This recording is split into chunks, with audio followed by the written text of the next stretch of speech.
Okay guys, so part 3 is word cards.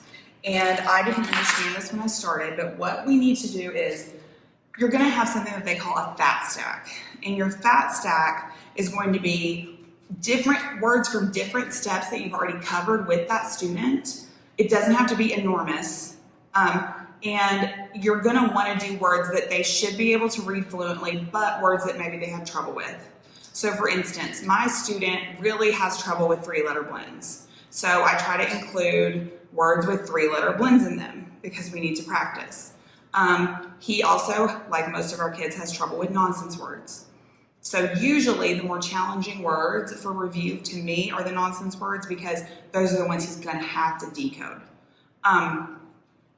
Then I've got some of those closed syllable exceptions because sometimes those throw us off when it's not clear on a green card. It's a little bit harder to know that's going to make a different sound. So those are, this will be my review fat stack, but I also want to review the sight words that he has trouble with. So we get what and want mixed up a lot. We're getting a lot better at it. Were and where we get mixed up. And for some reason we say, he'll say and has. So we have this one in here.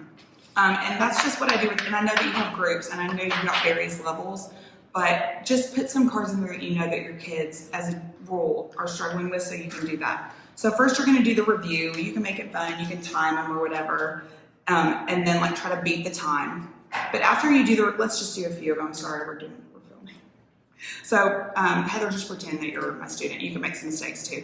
Can you see that? Plimp. Close. I want you to look very closely at the end of that word. What do you see?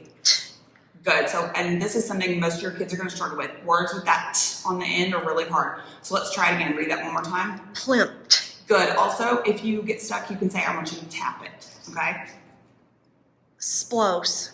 Close. Is this going to be a closed syllable or a closed exception? It's going to be a closed syllable and it's going to say aw. Good. If it's closed, your vowel is always short. So what would it say instead? Sploss. And why do we have an extra S on that letter? Because F, L, and S are our doubling letters. Yeah, we call those bonus letters, right? Good. Okay. Scrand. Perfect. Biff, biffs. Perfect. Blimped. Good. Way to go on that T. Sprad. Yes. Chot, chots. Perfect. Okay, so that's what you're going to do with your review stack, and most of the words they should be able to read automatically. Then you're going to pull out your review sight words. Let's do these. As, has. Perfect. Who. Perfect. When, here, there. Very close. When does start with the same letters, but remember, this is where. And sometimes we think where is were, but we have to remember that where has a chair, okay? So this H kind of looks like a chair. And then if you can, there and where rhyme. So that can help us too, okay? All right. How, now. Yes. What. Perfect. So that's what you're gonna do with those review. This is not when you spell it in the air. This is just reading. And I like to point out what's right about the word too, because that helps them. Then we have our current words. We've got current high frequency words, and we have the review ones that we just did. So these are going to be words. I like to just do the whole stack because my student is going into 6th grade and he can usually read these words pretty well. And so I don't have to individually introduce them. You might want to do one at a time. And then, I bought these online. They're magnets because it just helps me with review current and new. So, for instance, my student is in 3.2. We haven't gotten to nonsense words in 3.2 yet, so I would stick those in new. And if I had some of these that we haven't gotten to yet that he really needed to work on, I would put those over there because we haven't covered them yet. And then as kids start mastering stuff, I can just put it away. I don't need to have a stack of every word we've ever done forever. So we would do the same procedure with these.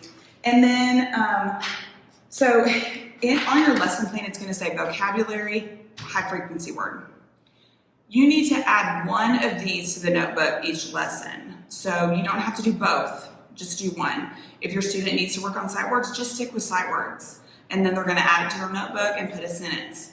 If you need to work on vocabulary because they've got their sight words, think about a word that maybe is a B level word from the stack that they need to work on that's in the story you're gonna read. So then we go through these.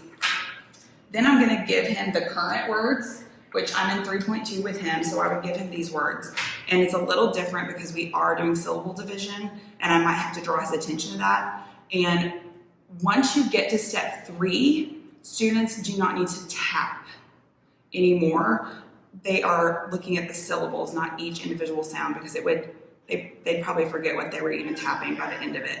So that is a little bit different when it comes to the tapping part. But we would just go through these, and we would do. I would correct him, draw his attention, and do that guided discovery. Like not saying no, you wouldn't read it that way because that's a closed syllable exception, IND. But saying like, okay, does that sound like a word that you know? This is a real word. Is mend a word? Mend set? Okay, let's look. Oh, that's a closed syllable exception. Good job. Let's mark it. Okay. I think that's good.